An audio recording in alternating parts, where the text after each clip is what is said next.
That was my main tactic. I would stand there and I would make eye contact with people, wave at people. If they got close enough, I would scream my business pitch at them as fast as I could. I mean, not literally, of course, but I would try to get them interested. Throw out homework, worksheets, ominous buildings, hall passes, herds of students, grades, all of it. What would you build? If you start with the amazing thing that is a young person, how would you honor all of their strengths and abilities? How would you remember that this is about them? If Dewey was right, and education is not preparation for life, education is life itself, we need to do more than rebuild schooling. We need to rethink living. Welcome to the Education is Life podcast, where we're having honest discussions on the state of education, where it is, where it can be, and all of the stories in between.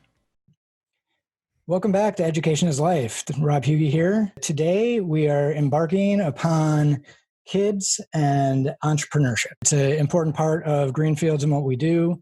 And the entrepreneurial mindset is one that, in my opinion, goes way beyond what just starting a business is. Finding out what a problem in your community is, finding a solution for it, getting other people who want that solution to be willing to give you money, and being able to support yourself, as well as being able to treat people with kindness, understanding people's wants, managing people, figuring out scope, figuring out prices, finances, all kinds of things that go well beyond just starting a small business, regardless of what you get into. And we've been doing the Chicago Children's Business Fair for 7 years now in Chicago. We started out with just at Greenfields, and we've grown every year to the point we started bringing in outside vendors. This year, we're really excited to be taking it online. But I figured instead of me telling you what a great opportunity we make for young people to get out there and see what they can do in the realm of entrepreneurship,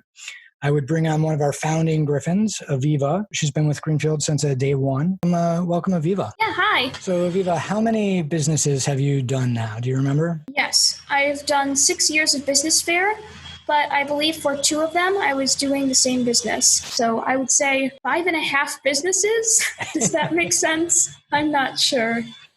And so think all the way back to your youth. I'm still in my youth, I hope.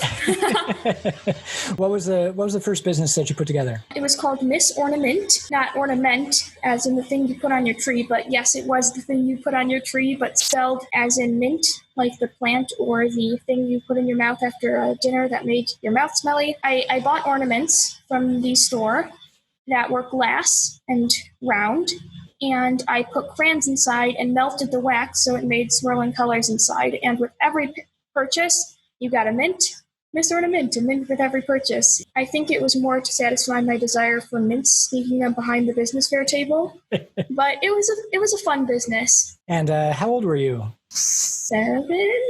7? That's amazing. What do you remember most about the eShip experience? eShip is the project name that we have, just a short for entrepreneurship, and highlights what sometimes we've used as a game piece in the shape of a ship that you kind of moved around from what we called islands, and those where you learn different pieces about business. Well, I think it was just getting introduced to the islands. I still have that original laminated ship with all of my stickers on it, actually. And every e-ship on the first day, I believe I wear it as like a pin, or I stick it on my sash or something at exhibition. I think the thing that I remember most is just getting introduced to the islands, getting introduced to the idea of making a business, and most importantly, getting introduced to the amazing wonders of spreadsheets, which I have known and loved ever since. I am crazy for them, and basically every business fair since then, I have tried to take the fast track through the islands and just make a spreadsheet ahead of time. Can you let our listeners know kind of what the islands are? Like what is an island? What do you do? So like you said, Rob, the premise is that you have a ship that is your entrepreneurship, and you take it across the different islands, and the different islands help you learn about different aspects of creating and maintaining and using a business. One of the islands, for example, maybe the first one it is, Marketing Island. Isn't it the one with the carrot as a little icon? It's been a while since I had to make those. Well, you've been here as long as I have. So it's basically a worksheet or a form with a bunch of different challenges on it. And it used to be that depending on how well or how thoroughly you did them, you would get different levels, and that would determine how, like, what level you completed the project at. So sometimes there's video games you have to play for it, like Lemonade Stand, where it's like a mock lemonade stand game, or answering questions about what different aspects of business mean to you, or doing a multiple choice quiz. At Greenfields, we don't really have quizzes, but this is one of the exceptions. Yeah, so it's a bit of a survey to make sure you understand. Did you generally just do level 1, or did you try to get all the way through level 3s? I think when I was starting at my first business, Miss Ornament, I really wanted 3s, but at that point, it was a little bit too challenging for me. So I almost always got 1s or 2s, except for the ones that I really excelled in. Yeah, so that's one of the ways that the project's designed, right? In a multi-age environment like what we have, you want something that is accessible to every age and challenging to each age group at the same time. And so the 3 levels make that happen. So an example of like a level 1 for market research, right? Because everyone has to make sure that people will buy and are interested in their product, might be go and ask 5 people if they'd be interested in your product and give it feedback. Deeper would be price points, greater number of people, variabilities, discounts, and doing a much deeper market research piece. So to be able to do it 7 and then keep doing it through pretty much all the way through middle school. But that first year was hard to get those 3s, huh? Yeah. I don't think I had the best mindset as a 7-year-old. I expected myself to be pretty good at things when I started them, even though obviously I wasn't going to be the best at anything if I just, didn't try it at all. So I think I just got put off by the fact that they would be challenging, but later on I'd say grown out of that mostly, and I'm attempting bigger things. And again, if you're going to do market research, spreadsheets, Google Forms. Now, one of the great things about being able to be a guide over multiple years with the Griffins is I can definitely remember you at 7 and to see where you are now and like how much growth has happened, physically, obviously, but just also in that mindset. You had a very fixed mindset when you first started, and wanted to be and expected yourself to be like perfect at everything out of the chute. And to kind of watch that kind of wear away over time has been really, really fun to see. So now you can embarrass me. So the first year was Miss Ornament. What other businesses have you done? Yeah. The next year I did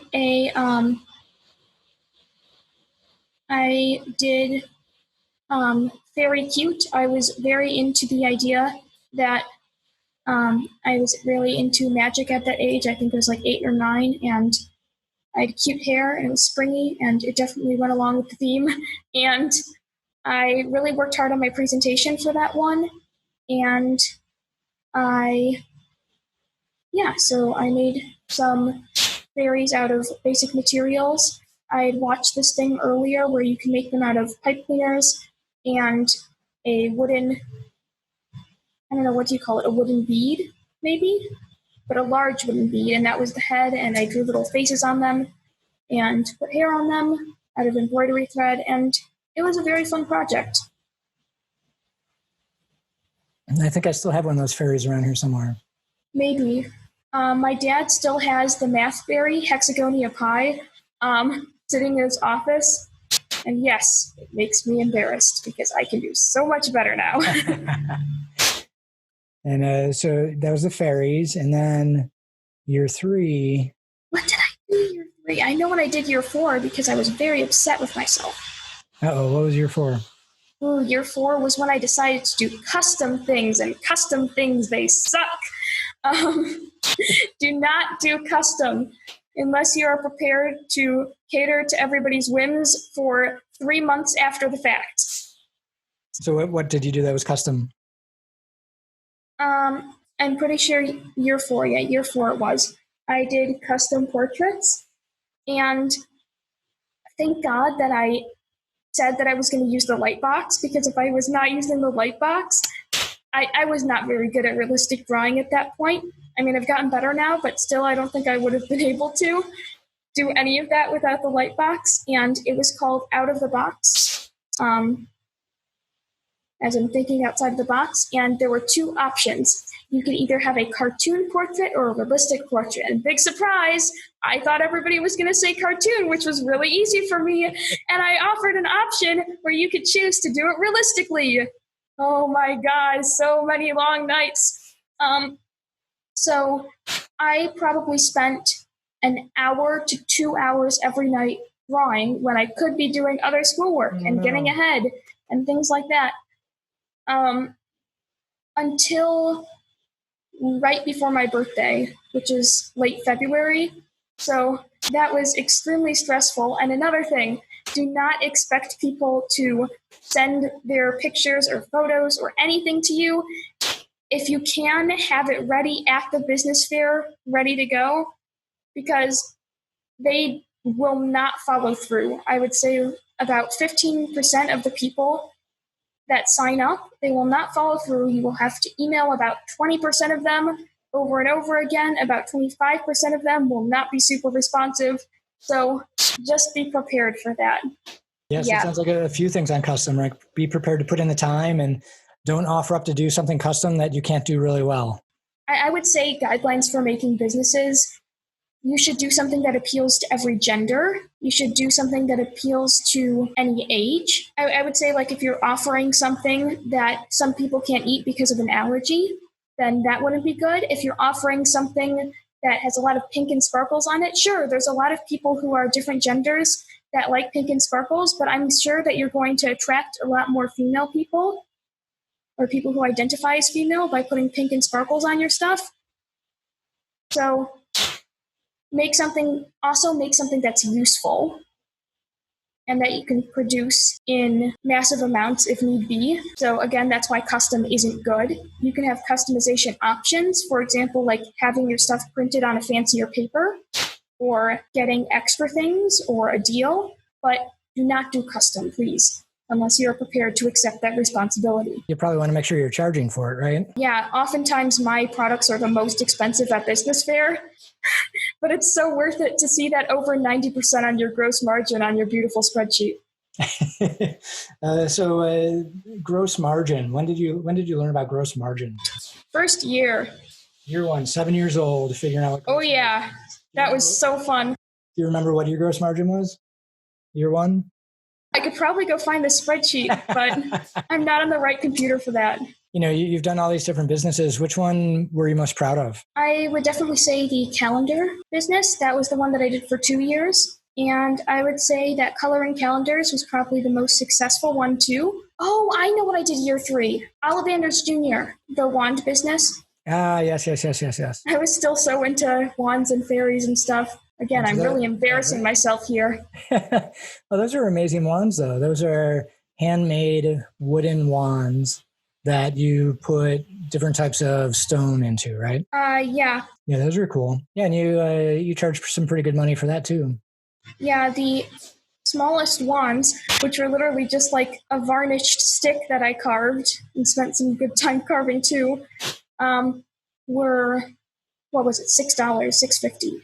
And I had different types of wood. Yeah, Ollivanders Jr. was fun. But another thing, make sure that you have everything planned out in advance, because I didn't know that I would need tags to show the different kinds of wands. So I was scrambling in the end to go on Google Draw or on Word documents with my mom and make a bunch of tags. Yeah, so it's not just about the product, right? It's about the whole kind of booth and what it looks like and your signage. And I remember one year you tried to make this big arch. That was 2 years in a row, actually. Was it?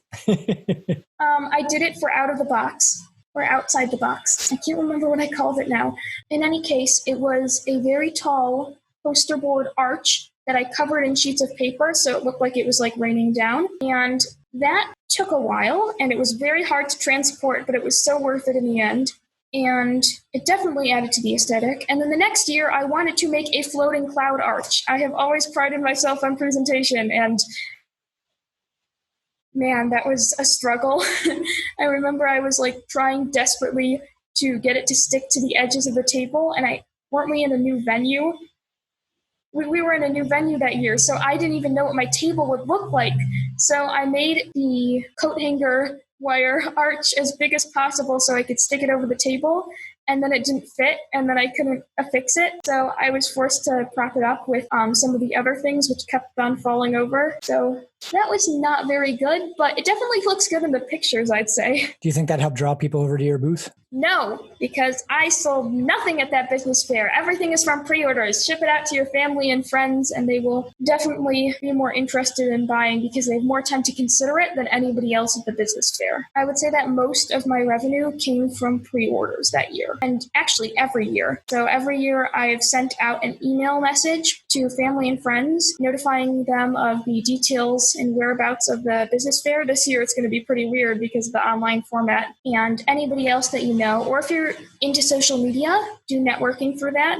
I don't really have any platforms of my own, but again, be prepared for what that means, because if you have a friend who has a crazy thing on Instagram or whatever platform you end up using and you post whatever products you have, be prepared for people to come rushing to you, and you will have to do that work. Find your limits before that.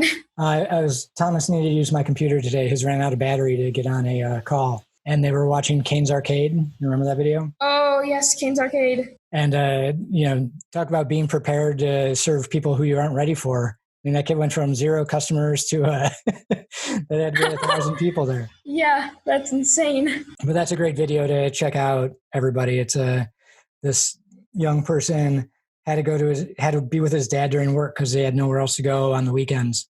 And so he started using the boxes from the business and making his reenactments of arcade games. And it was super elaborate, but nobody came by because it's an auto parts store. I think it was in East LA, and there's no foot traffic. Nobody knows. And some guy went in to get a part for his car one day and saw what this kid was doing and created this whole big Facebook push I think it was Facebook, to get people to show up. And they had news there. They had hundreds of people chanting, "We want to play. We want to." And it's a very inspiring video. My youngest, who's 10 now, said after he knew they were going to watch it. He's like, "Oh my gosh, every time I see this, it really makes me want to create and make." So it's a really inspirational and fun video, but it definitely goes from that no customers to more than you can handle in an instant. So going online this year. I was going to go back to my favorite business. Oh yeah, let's go back to your favorite business. That was quite the tangent. Yeah, my favorite business was coloring calendars because it appealed to everybody. It was a useful product. It wasn't just like a tchotchke that you just stick there and it stays. It was appealing to different ages. It had an interactive component, but it wasn't food, so it wasn't just gone. What it was a calendar that had complete dates and everything with different holidays on it and such, like a normal calendar. But I drew pictures for it that you could color in yourself. So instead of like a national parks calendar where there's big sweeping mountains and interesting river pictures on the top of the calendar where it says the date, it is actually a themed coloring page that I drew myself. I'd say that was my favorite business. I borrowed the school's equipment for printing and binding at a price, of course. And those were some of the most elaborate spreadsheets. Those were really fun. Yeah, so you played into what at the time was a really big... Zentangle. Yeah, I don't know if I'd call it I was thinking more about adult coloring books. Oh, yeah, adult coloring books. Those were big, yeah. And this reminded me of that. And I was I was pushing you to make PDFs and sell them on like Etsy or something. I was so impressed with what you made. Well, thanks. Those are not my best drawings anymore. But so as we're moving online, right? Yeah. So COVID has us doing that. We haven't made this announcement generally, right? So you're kind of getting the sneak peek. Wahoo! I like sneaky peekies. We're going to do it online over a period of 3 days. Day one is going to be like vendor being able to shop each other's, kind of like what we used to do, where you could go. Oh yeah, yeah. Pre-orders. So it'd be like what what in technology or restaurants they call a soft launch, right? So we're not going to go big. It's going to just be for the people who are vendors. Then Friday night, we'll do kind of a live ceremony so that we found this really cool software called hopin.to. So hop into. It basically runs an online conference site. And so you can have exhibition booths, which is what the marketplace will be. You can have a live stage. You can have small sessions. Lots of really great stuff. So you log into that. There'll be times when like each vendor will be quote unquote at their booth live. You can have some questions. There'll be a link that you can then click on to go and buy their stuff. So we're going to use Wix as the site. And so I think we're going to end up with probably even more vendors than we had last year. So probably around 80 to 90 vendors. And I think we could get as many as 2,000 people to come through virtually, of course. And like, we're finding all kinds of neat ways of highlighting the different businesses, giving sponsors a chance to come in and talk about entrepreneurship and youth and how important it is, and just giving people a chance to support young people starting businesses and building an entrepreneurial mindset. I'm really excited about what we're going to be able to offer. But I think from a vendor standpoint, not being in person definitely changes things. What do you think would be different of running an online business than running a booth at the business fair? Okay. Well, first of all, they don't come into a room and then you get them to come to you, because that was my main tactic. I would stand there and I would like make eye contact with people, wave at people. If they got close enough, I would scream my business pitch at them as fast as I could. I mean, not literally, of course, but I would try to get them interested. And also, again, my businesses rely a lot on presentation. That was what I made the fancy arch for. I will not be making a fancy arch on anything but my website, because if I did it in person, I think that number one, you would not be able to see the arch. Number two, it would be too far away for you to hear me. So I'd probably have to do some fancy microphone setup or something of the kind. And I don't know, I'm just kind of nervous because I think that it's kind of hard to make your business name stand out, because if it's going to be like a series of breakout rooms and you decide to join one, then if you call your business something, not everybody's going to get through every business. They're going to go to whoever their kids' friends are, right? Something that the kids recommend when they come home. They're like, oh my God, I don't know. Can I use you as an example? Sure. Rob's business is so cool. You should totally check that out, Mom and Dad. I know, right? Rob's friend, I heard it from him that this other kid is selling these really cool bookmarks. You should go check those out. And poor whoever else is left behind, because those kids' parents aren't going to look at any of the other businesses potentially, because they don't have all night, and neither do the kids. So I think that there's just going to be new advertising tactics, I would say. And I would recommend not making your business title just clickbait, because I feel like that would be one of the more effective solutions on the thing if you just see the name of the business. But that just seems like a silly alternative. And I think I'll need to learn more to be able to take a good stance on whatever this is or whatever this is going to be. Yeah, I think the name is certainly going to be more important than it has been in the past as you're trying to differentiate.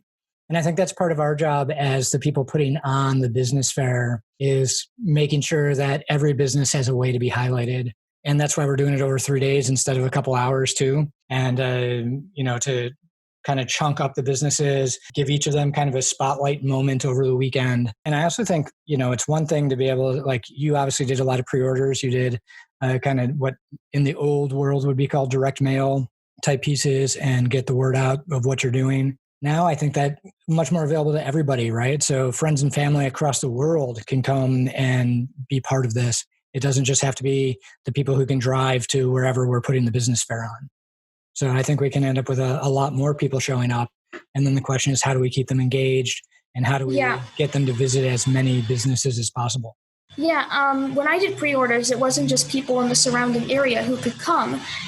Some people came and picked up their pre-orders there, but I would say that the vast majority, maybe 90% of the people who pre-ordered, lived out of town or maybe even out of country, or they didn't have the time or a way to get to the actual business fair, so I did shipping. But if you can find a way to network and ship, and also charge enough for shipping. The U.S. Postal Service is mean, and do not underestimate them. So make sure that you charge enough for shipping because it will take away your time. And with the pandemic going on, you are basically risking something going into a public space that people use. So if you're going into the post office to ship whatever your product is, then you're going to have to pay for the packages, you're going to have to pay for the shipping, you're going to potentially have to pay your parents for driving you there. If you're just like taking your own transportation, you might have to pay the CTA or whatever else you're using, but I would not recommend that with the pandemic going on. I mean, nobody's on it anyway, but I'm not sure how well it's being cleaned. Yeah, so just don't underestimate shipping. No, fulfillment's definitely going to be a challenge. But on the CTA front, we have some of the guides who are taking public transport to and from school, and they're reporting that over time things have gotten a lot better. People are using it; they're wearing their masks. CTA cleans the stuff a whole lot. I'm hoping as we continue to move that's through good this, to know. Yeah, right. I'm hoping as we continue to move through this, more science comes out and we get smarter and smarter about how we're doing things and finding out more things that we can do rather than feeling like we can't do anything. But the shipping, the fulfillment is going to be a big piece of it. And one of the things we're thinking about is, as someone who buys something at the business fair, you also purchase shipping separately. So you can buy from like 10 different businesses, but only pay for shipping once. And then people can drop off the stuff that they sold that needs to be shipped or picked up at the school. And then we'll figure out a way to box it up and ship it out to everybody. Okay, well, I think that sounds really good from maybe a website or a school standpoint. But as a vendor, I'm getting scared because I like to be able to be in charge of my own shipping and make sure that I know where it's going. So if I get a random thing from the school saying this buyer would like to ship it to this address, can you please drop off the product that you work so hard on and potentially have it lost in the mail and it's not your fault? No, thank you. So I'll probably either have to get used to that or maybe do something else or just ship it separately. Is the school getting paid for shipping or are you getting paid a piece of that? And also, is the shipping money going to you or is it split across how many people you order from? Because that sounds really nice for the buyer, but really not nice for me. The shipping cost would be enough to cover packaging materials and the cost of shipping. It would not be a profit center. You know, when you think about some of the 5 and 6 year olds or 7-year-olds and the stuff that they make really cute, amazing stuff that they sell for $2 or $1. That would cost $10 to ship. And so I don't want their sales to go down. And I don't want the people who are coming and buying to end up having to pay $200 in shipping for, $100 worth of goods. So obviously not. Yeah, we're trying to figure out what we can do to minimize that impact. But I would say that if you can put similar things inside of a box or things that can fit together in a box, then that's a good way to cut down on shipping cost, even though it doesn't raise the weight of the package. I can't talk today. That is not good for a podcast. Yeah, no, you're right. So the being able to consolidate it and ship it off as one is the thing that we're focusing on. Have you put much thought into what type of business you want to do this year? Well, I've been thinking about it, and I think that I would like to do something with online art or scanning in some of my artwork for something, or maybe making, I don't know, I could always make another calendar. It's time to move beyond the calendars. Come on. Hey, I added bookmarks last year. It's different, okay? Someone's resting on their laurels. Look, the spreadsheets worked well. The gross margin was high. It was fun, sort of. I made me super stressed, so stressed that I had to. I was taking a tour of Lincoln Park High School before COVID, and it was business fair. It was the day before business fair, and I was so stressed that I couldn't focus on anything, so I had to go. So you bring up something that I think a lot of people be like, Rob, why are you having 7-year-olds start businesses and for real money and they could lose money? You're just stressing them out for no good reason. Because it's fun and they're spreadsheets. Come join the party. Now that we've gone in, we're taking in outside people who can come in, young, I think ages 5 to 15, who can come in and do their business. Like someone who's on the fence and nervous about doing it, what advice would you give them? Okay, well, number one, being able to start and run a business or really to create anything and sell it to people is a great skill to have. I know some people who are adults and cannot do that well. And to think that there are 7-year-olds or people even younger or people your age who can do this and do it well is really inspiring to see. And that's what the business fair is all about. It's about learning how to create a business. And part of learning sometimes is failing. And even though I personally have never had a very big failure in terms of business, it's mostly because I've gotten help from other people. And that's what Greenfields is for. So, and also if you do fail, there's something to fall back on. Because this is meant for kids to get the experience. It's not for kids to compete in some kind of weird fight to the death scenario where whoever has the best spreadsheet or the highest gross margin or the best product wins. Of course, there are awards for that, but you don't need to worry about the awards to have a good time. Yeah, I'm really excited to see how this year comes, and that whole idea of just give it a shot, see what happens, and then learn how to minimize risk or understand what risk is. We had one student last year, one Griffin, who wanted to take no risk, right? Didn't want to put out any money. And I think their total sales were $12, which covered their $10 of expenses. So they Congratulations! Right? They were super happy. But Aviva, you have run some pretty successful businesses. And you generally have a dollar amount that you're targeting that you want to be able to make, and you know the difference between what you make versus what you bring in, right? So one of the main lessons is that revenue does not equal profit. No way. But what do you have a dollar amount that you're looking at trying for this year? Well, I think I got a little too ambitious last year, and I don't know if I'll be able to top it. But I have to figure out what my business is before I decide how far I'm going to shoot for. But I can try and give my basic revenue and dollar amounts that I got for years previous, maybe. Yeah. What was your best year? Last year, where I think that I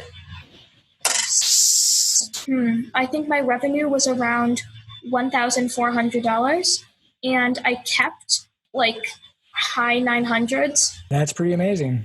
It was the bookmarks that did it. I'm telling you, it's different. It's different. So one of the challenges as guides that we have is, you run a successful business, and why wouldn't you do it again?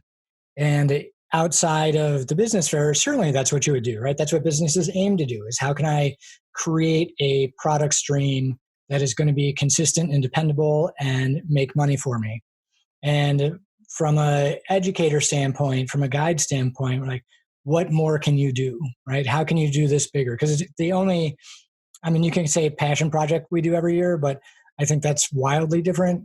This is the one project that we do over and over every year. And so the push to go different, go bigger, go smaller, really push yourself to see what else you can do and what more you can learn out of it. And so sometimes it's a challenge where it's Aviva, okay, you did this last year. What are you going to do different? She's bookmarks. That is totally what I did.